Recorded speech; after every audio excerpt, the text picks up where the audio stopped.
오늘 요한계시록 말씀은 일곱 교회 주시는 메시지죠. 일곱 교회라는 것은 소아시아에 있었던 일곱 교회인데 에베소, 서머나, 버가모, 루아디라, 사데, 필라델피아, 라오디게아 이렇게 일곱 교회 주시는 메시지입니다. 일곱이라는 것은 완전수, 결국 모든 교회에게 주는 메시지이기도 하지만 모든 교회는 어떤 교회든지 어떤 지역에 세워져 있죠. 우리는 마포구 성산동이라는 지역, 특별히 마포는 이제 캠퍼스가 많이 있는 지역이고 또 홍대 문화가 있는 지역이죠. 그런 특수성이 있는 교회들에게 주시는 메시지입니다. 그래서 오늘은 에베소로부터 시작해서 여섯 번째 필라델피아 교회에까지 이제 도달하게 됐어요. 지금은 이제 뭐 편지나 뭐 SMS나 이메일이나 뭐 카톡이나 이런 것들을 아주 쉽게 소통을 하지만 당시에는 편지로 보내야 했기 때문에 거리가 굉장히 중요하잖아요. 실질적인 물리적인 거리가 굉장히 중요한데 그래서 편지를 써서 에베소부터 시작해서 그다음에 서머나 버가모, 두아디라, 사대 이렇게 시계 방향으로 이제 편지를 전달하는 거죠. 그러니까 가장 가까운 지역에 효과적으로 거리가 짧게 갈 수 있도록 이렇게 순서대로 편지를 전달하라고 이제 예수님께서 부활하신 예수님께서 사도 요한에게 전한 것입니다. 교회란 오늘은 특별히 그래서 교회란 무엇인가 한번 돌아보기를 원합니다. 교회하면 이제 이런 교회가 이제 머리에 떠오르잖아요, 그렇죠? 이런 교회가 머리에 떠오릅니다. 그러나 교회는 사실은 건물은 아닙니다. 건물은 아니고 교회는 또 어떠한 것일까? 한마디로 성도이죠, 사실은. 공동체입니다. 그래서 에클레시아라는 단어를 사용합니다. 헬라어 에클레시아 이것이 이제 우리나라 이제 현대말로 얘기하면 교회인데 에크라는 단어는 밖으로 또는 나오다의 의미를 가지고 있습니다. 전치사인데 또한 칼레오라는 단어 부르다라는 동사를 이제 두 동사가 결합된 단어이죠. 에클레시아, 에클 그리고 레시아 밖으로 불러내어진 자들의 모임 이런 의미를 가지고 있습니다. 그럼 어디 밖으로 불러진 사람들의 모임일까요? 세상 밖으로 불러내어진 자들의 모임 공동체가 바로 에클레시아이고 교회인 것입니다. 교회는 건물이 아니라 성도이고 그 공동체 그 모임인 것입니다. 믿는 자들의 공동체이죠. 그래서 계시록 2장 1절에 읽겠습니다. 시작. 에베소 교회의 신분권들에게 이렇게 써서 보내라. 오른손에 7별을 주시고 7 금촛대 사이를 지니시는 거니시는 분이 말씀하신다. 이게 어떤 의미냐 하면 7 금촛대 제가 AI에게 7 금촛대와 십자가를 그리라고 했는데 얘가 AI가 지금 아직 조금 정신을 못 차리고 있어요. 숫자를 잘 파악을 못해. 7 금초대면 7개를 못 그려요. 12광주리 하면 12광주리를 못 그려요. 막 20개도 그러고 이 숫자를 아직 잘 못 그립니다. 그래서 어쨌거나 이제 7 금초대는 바로 아까도 얘기한 보편적인 교회를 의미하고 그 교회 가운데 예수 그리스도가 거느신다. 교회의 중심은 교회의 머리는 바로 예수님이다. 그런 의미를 가지고 있죠. 오른손에 7별을 쥐시고 7별은 어떤 메신저의 의미를 가지고 있습니다. 메신저 7 금초대 사이를 건지시는 분이 이제 말씀하시는 것인데 에베소 교회부터 시작해서 이제 여섯 번째 교회인 필라델피아 교회도 주시는 메시지이죠.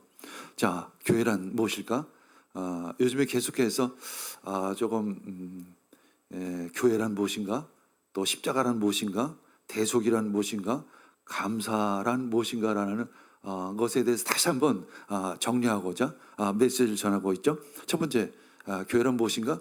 교회 안에서의 새 창조된 공동체인 것입니다. 그리스도 안에서 새 창조된 공동체가 바로 교회입니다. 그 새 창조의 의미가 강해요. 새롭게 창조된 공동체. 새 창조. 그러면 이미 하나님께서 우주 만물을 창조하셨죠. 그런데 아담과 하와로 말미암아 이 세상이 타락하고 말았습니다. 그래서 하나님께서는 새로운 창조가 필요했던 것이죠. 그 새로운 창조를 이미 계획하시고 준비하실 것입니다. 그래서 우리가 자주 계시록에 보면 새하늘과 새 땅, 이것이 바로 새 창조의 결과물이 되어지는 거죠. 그럼 새하늘과 새 땅이 도대체 어딘가, 그것이 어떤 의미로 교회이기도 한 것입니다. 하나님의 나라인 것입니다. 그것은 바로 주님의 은혜로 사는 나라를 의미합니다. 지금 우리 세상, 우리가 보이는 세상을 어떻게 살아가고 있습니다.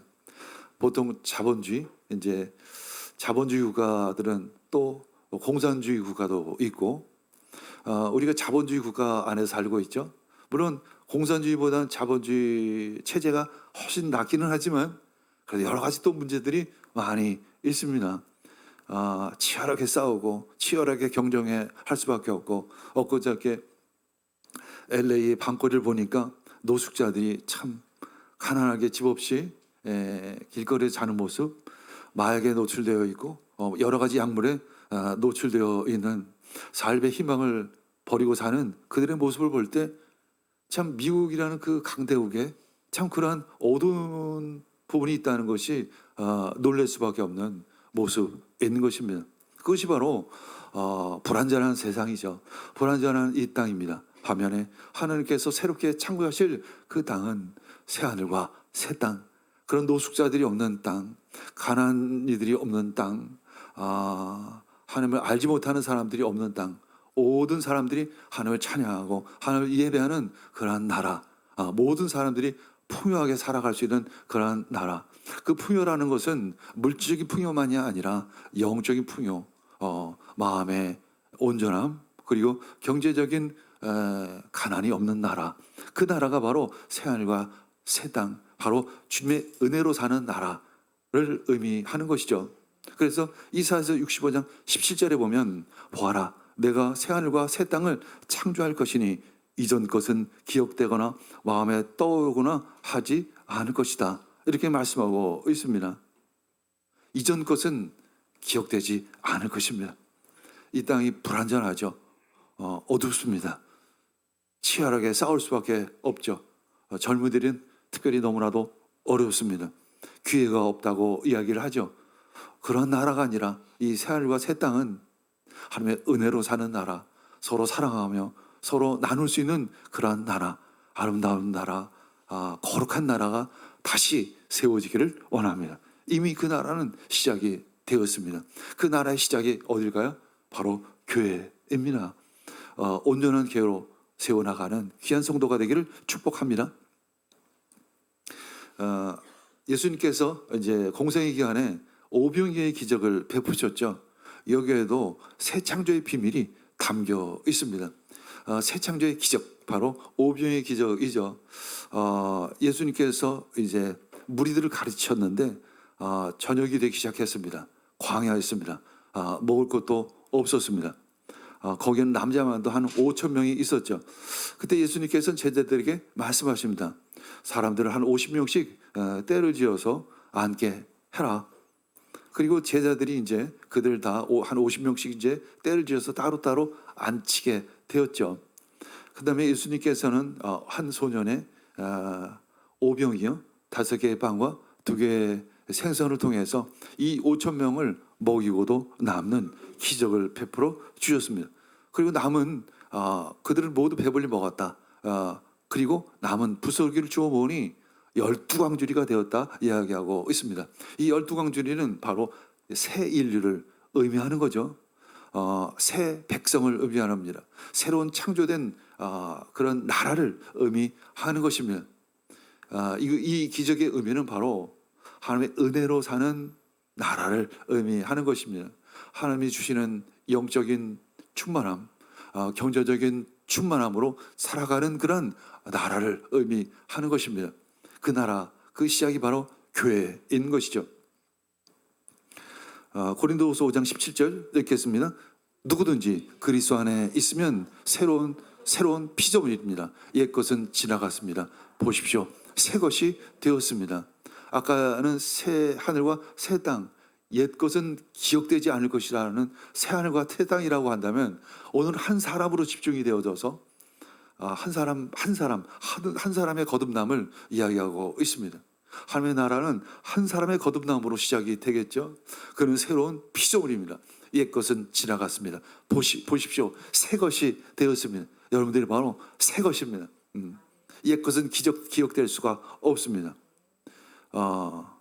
과거의 죄에서 벗어나 새 생명, 새 삶을 얻었다는 것입니다. 이것은 어떤 개선이 아니에요. AS 된 것이 아니라 새롭게 창조된 것입니다. 새로운 정체성을 가지고 있습니다. 그것이 바로 성도인 것입니다. 그것이 나이고 바로 여러분 한 사람 한 사람인 것입니다. 그런 정체성을 가지고 살아가기를 원합니다. 근데 자꾸만 우리는 교회를 건물로 생각하고 어떤 기관으로 생각하고 내가 등록카드 적었으니까 이제 등록교인이 됐다. 뭐 이런 정도의 아주 굉장히 인간적인 아주 세속적인 방법으로 성도를 생각하고 교회를 생각하고 있습니다. 교회는 그런 차원을 넘어서는 것이 교회입니다. 제가 족자카르타에 가서 솔라시타에 가서 사역을 하고 또 메단에 가서 사역을 하고 또 니아스에 가서 사역을 합니다. 거기 사역을 한다고 해서 누구가 저에게 월급을 주는 것도 아니고 대가를 지불하는 것이 아니에요. 그냥 거저 받았으니까 거저 나누는 거예요. 이 세상에 어떤 조직에도 어떤 직업도 그런 일을 하는 데는 없어요. 그냥 순수합니다. 그냥 하나님의 나라인 거예요.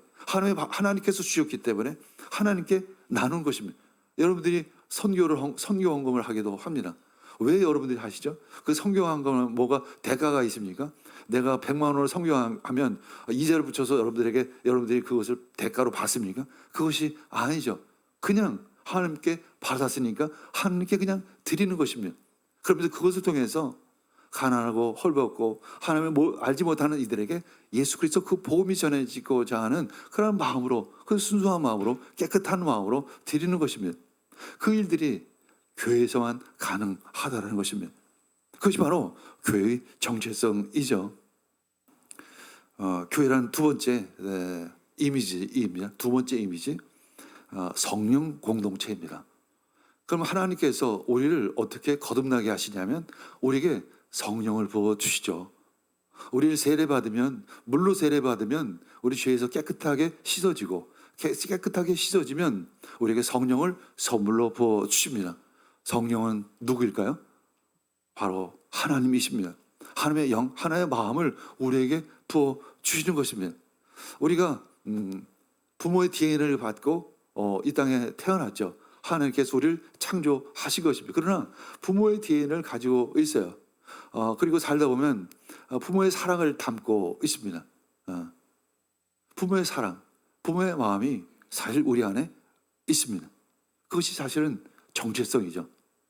내가 우리 아버지, 우리 엄마의 자신이라는 정체성을 가지고 살아갑니다. 오늘도 우리 손주 하명이하고 같이 차를 타고 오는데 엄마가 미역국을 싸줬대요. 그랬더니 옆에 있던 아빠가 얘기합니다. 그 미역국은 할머니가 만들어 준 거야. 근데 할머니가 얘기합니다. 이거 그러면 이 할머니하고 엄마가 같이 협력해서 이 도시락을 싸준 거네. 이것은 뭐냐면 할머니와 그 엄마의 마음이 함영이 가운데 있는 거예요. 그렇기 때문에 우리는 한 가족이라는 공동체성을 가지고 살아가는 거예요. 그렇죠? 한 가족이라는 그러한 정체성을 가지고 이 땅을 당당하게 살아가게 되는 것이 마치 그것처럼 우리는 하나님의 영을 가지고 있습니다. 그래서 우리는 크게 이야기하면 하나님 가족이에요. 그렇죠? 하나님의 가족의 정체성을 가지고 살아가는 것입니다. 단지 내가 등록카드 적었어 뭐 이런 정도로 생각하면 절대 오해인 것이죠. 자, 고린도서 3장 16절 읽겠습니다. 그렇습니다. 나는 하나님의 성전이죠. 하나님의 성령이 우리 안에 거하십니다. 그래서 성전의 개념이 신약에 있는 거죠. 구약에도 성막이 있고 성전이 있었죠. 하나님께서 이스라엘 백성들에게 광야에서 성막을 만들어라. 또 가나안 땅에 정착했을 때는 성전을 세우라고 이야기했습니다. 왜 그럴까요? 그 성전에는 하나님의 임재가 있는 곳이고 이스라엘 백성들을 만나는 장소이기도 합니다. 그러나 이젠 건물에 임재하는 것이 아니라 우리들 마음 가운데, 우리들 심령 가운데 임재하신다는 것입니다. 성령님, 저희들 심령 가운데 임하여 주시옵소서. 그래서 우리는 그렇게 기도하는 것입니다. 성령님, 내 심령 가운데 임하여 주시옵소서. 저희들 가운데 충만하게 임하여 주시옵소서. 그래서 내가 거룩한 성전으로서의 정체성을 가지고 이 땅을 살아가기를 원합니다. 그가 바로 거듭난 새롭게 창조된 피조물인 것입니다. 그래서 이제 오순절 성령 세례가 임하는 것이죠. 사도행전 2장 4절에 보면 그들은 모두 성령으로 충만하게 되어서 성령이 시키는 대로 각각 방언으로 말하기를 시작했다. 이것이 초대교회의 시작이 되어지는 것입니다. 초대교회의 시작은 뭐 성막을 짓거나 성전을 지라는 개념이 아니라 한 사람 한 사람이 성전이 되어지는 역사인 것입니다. 오순절 날 마가의 다락방에서 120명의 제자들이 기도할 때 성령이 임하심으로 말미암아 우리 한 사람 한 사람이 성전이 된 것입니다. 그리고 우리가 모인 것이 바로 교회라는 공동체가 된 것입니다. 그래서 교회는 하나님의 영이 거하시는 성령의 성전인 것입니다. 건물이 아니라 바로 여러분들 한 사람 한 사람 있는 것입니다. 이제 내년 여름에는 43차 지하스 미션을 가게 될 것입니다. 그때는 우리가 함께 공동체가 몇 명이 가실는지 모르겠지만 5명이든 7명이든 10명이든 함께 땅까지 가서 복음을 증거하는 것이죠. 또 이 캠퍼스 지역에 세우신 우리 교회 그 부르심은 또 캠퍼스 사역도 감당해야 될 줄 믿습니다. 때가 되면 또 우리 동역자들과 함께 이 캠퍼스 사역을 시작하기를 원합니다. 땅까지 예수 그리스도 그 복음을 전하는 것이 바로 교회의 사명인 줄 믿습니다. 그 세 번째 이미지는 하나님의 백성이라는 의미예요. 이제 하나님의 가족 또 거듭남, 이것은 어떤 개인적인 차원이라고 하면 하나님의 백성은 하나님의 나라라는 전제가 있겠죠.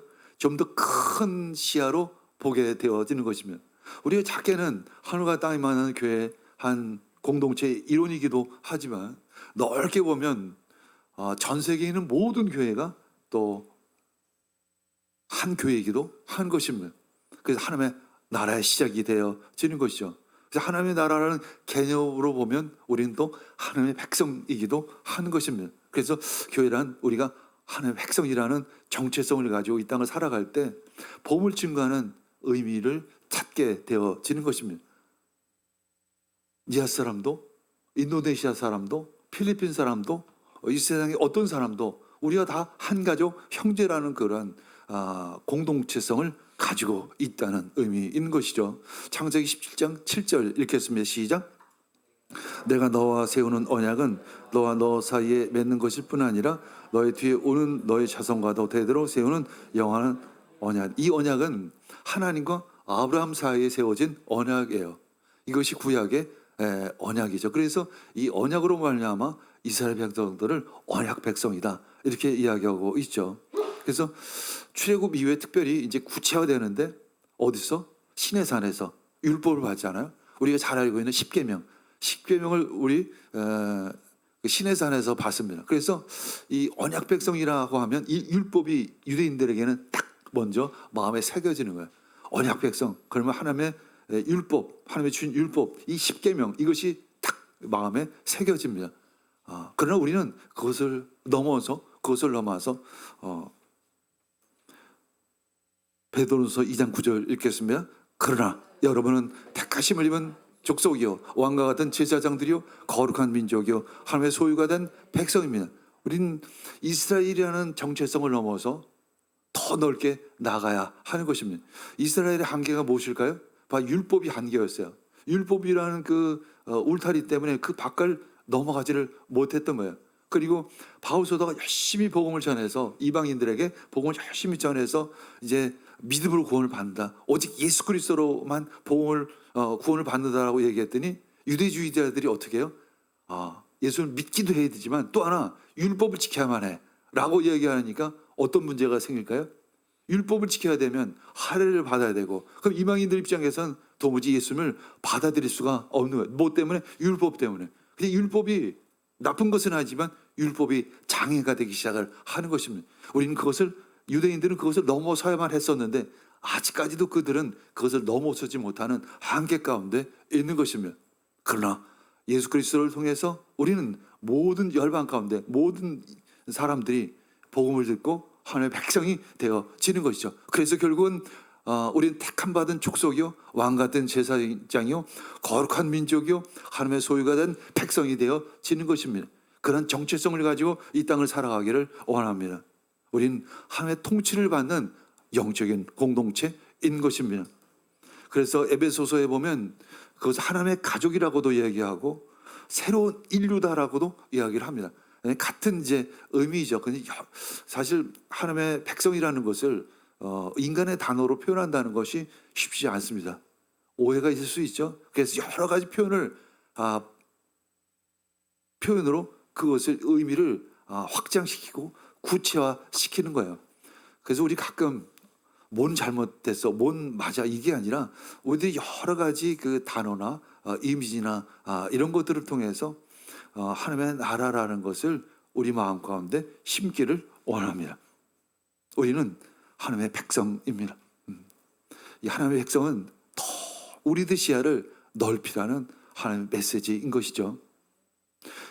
거듭난 자, 네가 바로 교회다라는 것은 내가 굉장히 그만큼 중요한 가치가 있다는 건, 나의 정체성이 바로 하나님의 성전이라는 정체성을 가지고 있다면 그것을 좀 넓힌다는 의미로 보면 나는 하나님의 백성이야. 나는 하나님의 나라를 꿈꿔야 돼. 먼저 그의 나라와 그의 의를 구해야만 해 라는 그 사명 가운데 나아가게 되어지는 것입니다. 나 혼자 잘 먹고 잘 사는 것이 아니라, 나만 믿음 생활 잘하면 되는 것이 아니라 예수 그리스도 이 복음을 알지 못하는 이들에게 전하는 사명이 내 안에 있다는 것입니다. 그 사명을 감당하는 귀한 성도가 되기를 축복합니다. 그러면서 이제 여섯 번째 교회인 필라델피아 교회에게 메시지를 전하라고 예수님은 사도 요한에게 주는 거죠. 필라델피아는 이제 AD 150년경에 세워진 도시입니다. 형제 사랑이라는 의미를 가지고 있는데, 그곳엔 비옥한 토지와 상업에 유리한 입지를 가지고 있어요. 그래서 금방 소아시아 지역을 대표하는 도시로 성장할 수 있었습니다. 근데 이 지역에 하나 문제가 있었어요. 지진이 자주 일어납니다. 그래서 이게 이제 필라델피아의 교회 기둥인데, 기둥이 거물보다 더 큰 것 같아요. 느낌이. 그렇죠? 그만큼 지진이 자주 일어나기 때문에 기둥이 든든해만 했었습니다. 이 지역에는 유대인들의 상인 길드가 있었는데, 이 필라델피아 교회 성도들은 이 유대인 상인 길드에서 배척이 됐어요. 그러니까 제대로 상호 활동을 할 수가 없었던 거예요. 제대로 비즈니스를 할 수 없었습니다. 그러니까 이것이 보통 어려운 일이 아닌 것이죠. 경제적으로 굉장히 어려움을 겪을 수밖에 없었습니다. 그럼에도 불구하고 그들은 믿음을 지켰던 것입니다. 특별히 주 17년에서 23년 사이에 그 가운데 지진이 있었어요. 지진이 있었는데 당시에 로마의 티베리우스 황제가 세금을 감면해 줍니다. 그 후로 이 지역에 사는 사람들은 이 티베리우스 황제를 숭배하기 시작해요. 우상처럼 숭배하기 시작합니다. 근데 이제 또 문제가 생긴 거죠. 크리스찬들은 황제를 숭배할 수가 없어요. 그러니까 또 핍박을 받기 시작을 하는 것입니다. 그래서 이렇게 핍박 가운데 세워진 교회가 바로 필라델 교회인 것입니다. 우리들의 믿음이 왜 자꾸만 이렇게 약해질까요? 너무 편하게 했기 때문에 그래요. 사실 너무 편해서 그래요. 너무 잘 살아서 그래요. 이 자본주의가 사실은 맹점이 바로 잘 살게 되면 결국은 하나님을 잃어버릴 확률이 굉장히 커요. 사실은 이게 자본주의의 맹점이기도 합니다. 출애굽한 이스라엘이 이제 적과 꿀이 흐르는 가나안 땅을 들어가기 전에 신명기를 통해서 하나님은 그들에게 말씀하시죠. 너희들이 그 적과 꿀이 흐르는 가나안 땅에 가서 정착해서 잘 살게 되면 내가 한 가지 걱정이 있다. 네가 잘 살면 좋은데 너희들이 나를 잃어버릴까 걱정이다. 그리고 나를 잃어버리고 우상을 숭배할까 그것이 참 걱정이다. 이것이 바로 인간의 연약함이에요. 3장 7절 읽겠습니다. 필라델비아의 교회의 심부름꾼들에게 이렇게 써 보내라. 거룩하신 분, 참되신 분, 다윗의 열쇠를 가지고 계신 분, 여시면 닫을 사람이 없고 닫으시면 열 사람이 없는 그분이 말씀하신다. 다윗의 열쇠를 가지신 분, 그것이 바로 예수 그리스도이십니다. 다윗의 열쇠는 바로 하나님의 나라의 열쇠를 의미해요. 하나님의 나라의 열쇠. 그것을 가지신 분은 왕권을 의미합니다. 하나님 나라는, 우리가 천국은 예수 그리스도를 통해서만 들어갈 수 있겠죠. 그래서 그분이 열면 닫을 사람이 없고 닫으면 열 사람이 없는 것이죠. 그분이 완전한 권위를 가지고 계십니다. 그래서 예수님께서 말씀하시죠. 나는 길이요 진리요 생명이다. 나로 거치지 않으면 아무도 아버지께로 갈 자가 없느니라. 여기서 아버지께로 갈 자, 바로 천국에 갈 자가 없느니라 라고 말씀하시는 것입니다. 자, 8절 읽겠습니다. 시작. 나는 내 행위를 안다. 보아라, 네가 내 앞에 문을 하나 열어 두었는데 아무도 그것을 닫을 수 없다. 네가 받은 힘은 적으나 내 말을 지키며 내 이름을 모른다고 하지 않았다. 근데 이 열쇠, 이 천국문의 열쇠를 필라델피아 교회 앞에 두겠다 이야기하고 있습니다. 그 문을 아무도 닫을 자가 없을 것이다 라고 말씀하고 있습니다. 우리 교회 앞에 천국 열쇠가 놓여져 있습니다. 우리 수요 클래스 때 아이들에게 이제 대속이라는, 예수님의 십자가 대속이라는 것을 이제 그림으로 쭉 설명을 하고 나서 그것을 각자 표현해 보라고 이야기했습니다. 예수님의 십자가를 어떻게 표현할 수 있어? 그랬더니 그때 하성이가 그것은 천국 가는 통로예요, 이렇게 표현을 하잖아요. 정확한 이야기이죠. 예수님의 십자가는 천국 가는 통로요, 천국 들어가는 열쇠인 것입니다. 그런데 옆에 있는 또 한 학생이, 아이가 그것은 금고를 여는 열쇠요. 천국 금고를 여는 열쇠요. 100점 만점입니다. 그 천국 가는 열쇠가 우리 앞에 놓여 있습니다. 그것을 닫을 자가 없습니다. 예수님만이 그것을 닫으실 수 있습니다. 그런가 필라델피아 교회 앞에는 그 천국문을 활짝 열어 놓았습니다. 교회는 천국문을 가는 통로인 것입니다. 우리는 교회를 통해서 천국으로 많은 영혼들을 초대해야 될 줄 믿습니다. 네가 작은 능력을 가지고서도 큰 일을 했다고 칭찬하고 계십니다. 저희 교회 역시 참 작은 교회이죠. 그러나 큰 일을 감당하고 있음을 잘 알고 있습니다. 하나님께서 그것을 지켜보고 계신 줄 믿습니다. 그래서 힘들고 어려울지라도 이 지역 자체가 참 쉬운 지역은 아니죠. 그럼에도 불구하고 이 지역을 지키는 이유는 바로 그러한 사명 있게 우린 지역을 지키고 있습니다. 교회는 사탄의 세력을 물리치는 힘을 가지고 있습니다. 교회는 사탄의 세력을 물리칠 수 있는 능력을 가지고 있습니다. 그 능력은 나로부터 온 것이 아니라 예수 그리스도가 주신 그 능력인 줄 믿습니다. 보라, 사탄의 회당이 있다고 이야기합니다. 근데 당시에는 유대인 집단이에요. 유대인 집단, 아까 얘기했던 유대주의자들. 그러나 그들은 가짜다. 자칭 유대인이라 하나 그렇지 아니하고 거짓말하는 자이다. 하나님을 섬긴다고 하지만, 하나님을 믿는다고 하지만 그들은 가짜라는 거죠. 하지만 때가 되면 그들이 너희들에게 엎드려 굴복하게 될 날이 올 것이라고 말씀하고 있습니다. 이것은 바로 그들이 회개하고 자신의 잘못을 인정할 때가 올 것이라는 메시지인 것입니다. 때가 되면 거짓들이 무너지게 될 줄 믿습니다. 어둠이 빛으로 말미암아 사라지게 될 줄 믿습니다. 교회를 금초대라고 비유하죠. 7 금초대 사이를 다니시는 예수님, 그 예수님의 능력으로 말미암아 그 촛대에서 비추는 빛으로 모든 어둠이 사라지게 될 줄 믿습니다. 모든 악한 세력들이 떠나게 될 줄 믿습니다. 어둠의 세력들을 발로 밟는 능력이 우리들에게 있음을 선포합니다. 10절 읽겠습니다. 인내하라는 내 말을 네가 지켰으니 온 세상에 닥쳐올 시험을 받을 때 나도 너를 지켜주겠다. 시험은 땅 위에 사는 사람들을 시험하려고 닥치는 것이다. 인내의 말씀이라고 이야기합니다. 인내의 말씀. 왜 인내의 말씀일까요? 말씀을 믿고 순종하기 위해서는 인내가 필요하기 때문에 그런 것입니다. 당시 필라델피아 교회에서는 성도들은 당시 상인들의 길드에서 쫓겨날 수밖에 없었어요. 제대로 비즈니스를 할 수가 없는 상황이었고, 더군다나 황새 숭배를 합니다. 근데 이 크리스천들이 황새 숭배를 할 수가 없죠. 있을 수 없는 일입니다. 그러니까 그들은 핍박을 받을 수밖에 없고 힘들 수밖에 없어요. 그래서 인내가 요구되는 말씀인 것입니다. 우리가 말씀이 거저 지켜지는 것이 아니죠. 인내가 필요한 것입니다. 그때 주님께서 말씀합니다. 내가 또한 너를 지켜 시험의 때를 면하게 하리라. 바로 네가 말씀을 지키면 내가 너를 지켜주리라. 모든 영적인 상태가 드러날 때가 올 것이다.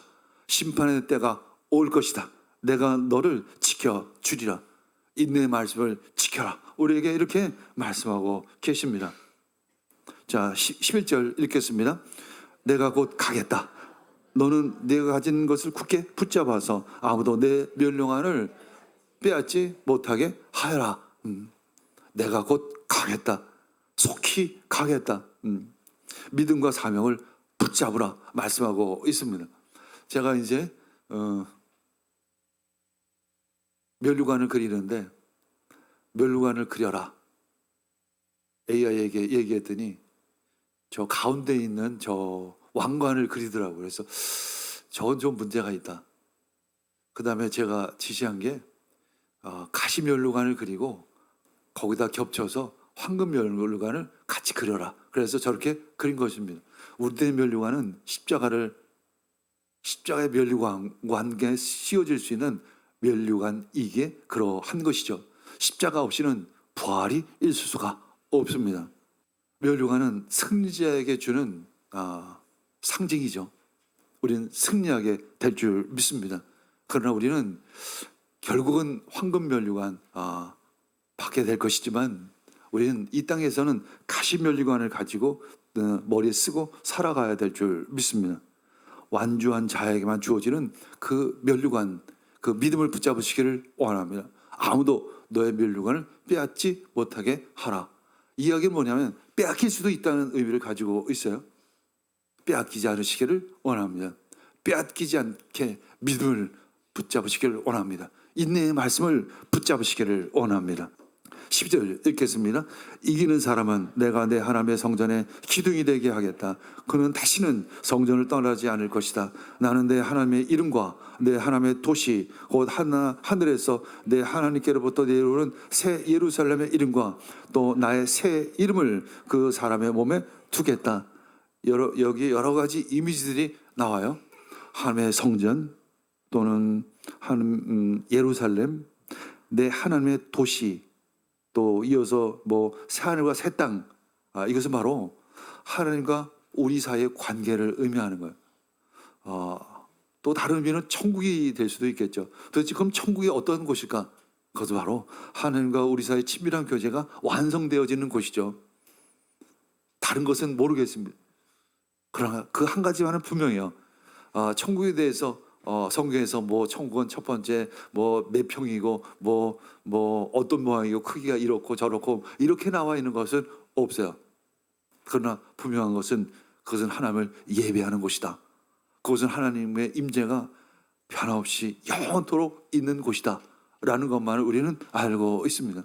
우리가 천국을 간다는 것은 어떤 의미냐면 그 하나님과 영원한 교제를 누리게 될 것이라는 그 메시지인 것입니다. 그것이 우리의 소망이 되기를 원합니다. 여러분들이 희망이 10억, 100억 갖는 것이 소망이면 안 되겠죠. 그렇죠? 그러면 안 되죠? 그러면 안 됩니다. 그러면 죽습니다.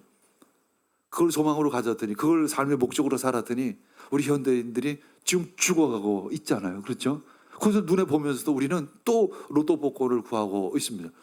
나 100억 로또 복권 받으면 너무 좋을 텐데. 그것은 지옥문의 열쇠이죠. 그런데 우리는 또 그것을 구하고 있습니다. 그것이 우리들 인간의 본성이에요. 우리는 거듭난 백성입니다. 그 모든 것을 가짜라는 것을 우리는 알고 있는 하나님의 자녀임을 선포하시기를 원합니다. 하나님의 이름과 새 이름이 기록되어져 있습니다. 우리들의 정체성은 새 이름이며 하나님이 지어주신 새 이름입니다. 나의 새 이름을 나에게 기록되어 있습니다. 성도가 내가 하나님의 소유임을 선언하는 것이면 나는 하나님의 것임을 선포합니다. 오늘 그렇게 고백하시기를 원합니다. 나는 내 것이 아니라 나는 하나님의 것입니다. 나는 하늘 지밀권을 가지고 있습니다. 나는 하나님의 가족입니다. 축복합니다. 우리 함께 기도하겠습니다.